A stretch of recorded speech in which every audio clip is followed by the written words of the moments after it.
hello good evening everyone सबैजना सन्चो हुन्छ म पनि सन्चो छु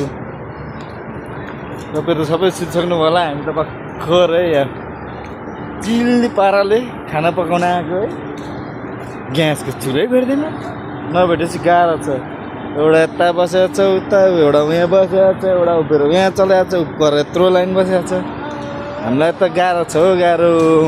ड्युटी गऱ्यो 12 घन्टा आयो खाना पकायो खायो भन्यो हतार हतार गरेर आउँदा पनि चुलै भेट्दैन चुला नभेटेपछि कति गाह्रो हुन्छ कतै के छ भने तपाईँहरूकोतिर चुला छ भने यसो सम्पर्क गरिदिनु होला यहीँ आएर हामी पकाएर खाने गर्छौँ यो त साह्रै गाह्रो भइसक्यो हाम्रो बसिरहेको क्याम्पमा धेरै चुलोको अभाव भएर एकदम गाह्रो भइरहेको छ तपाईँहरूसँग सम्पर्क गरिदिनु होला